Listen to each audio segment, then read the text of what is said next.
God is calling us to love. That's no surprise. Of course we are to love him, but the focus of this week's readings is that we are also called to love our fellow people, and even more narrowly, sometimes to love them enough to warn them about sin. In the first reading, God tells Ezekiel that he is to warn his fellow Israelites. You, son of man, I have appointed watchmen for the house of Israel. When you hear me say anything, you shall warn them for me. And the passage goes on that if Ezekiel does not warn them about a sin, then it's Ezekiel's fault. But if he does warn them and they don't listen, then it's their fault.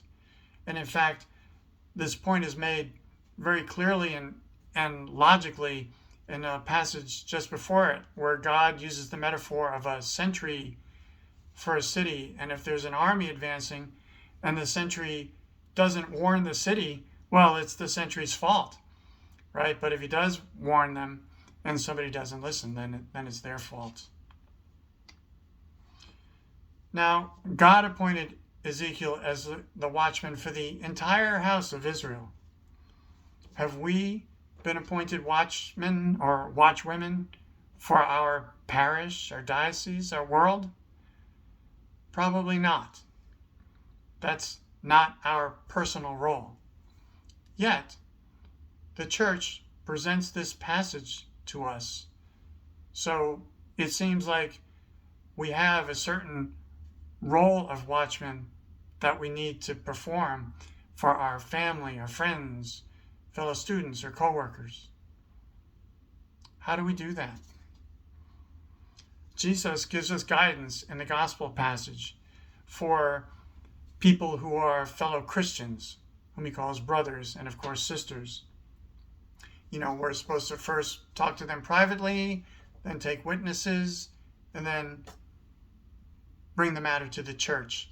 And isn't it interesting that we see here the church performing the role of binding and loosing that the Lord conferred on Peter 2 weeks ago.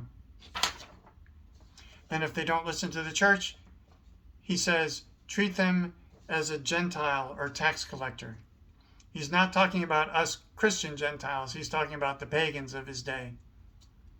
Does that mean that, hey, we can write them off? Well, don't get your hopes up. Remember, Jesus ate with tax collectors and sinners. And in his day, eating with someone means you were identifying with them. Pope Francis often speaks of accompanying people. And ideally, this is accompanying them towards conversion. So if we are led to speak to someone outside the church about their obvious sin, perhaps sinful lifestyle, we need to take the time, as much as possible, to get to know them. Not for a sneaky reason, but simply for the sake of getting to know them. And then, through that relationship, if we can bring them to conversion, great. I have my own struggle here. There is a fella I know, I come across once in a while, who's in a same-sex relationship, probably physical. And I've wanted to talk to him about it, but I don't feel like I have that enough of a connection yet to do that.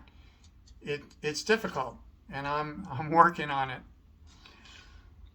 In the second reading, St. Paul speaks of loving anyone, meaning, Christians or non-Christians. He says, owe nothing to anyone except to love one another.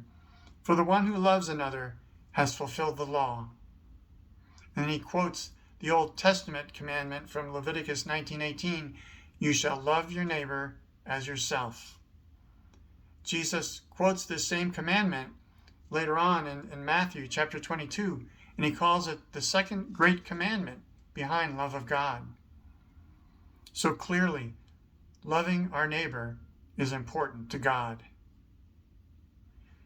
And if it's important to God, it ought to be important to us.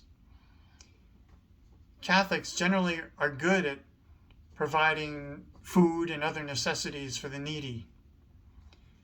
this week's readings tell us that we also have to think about, in the right context, loving other people enough to warn them about sin and encouraging them to find the mercy of God.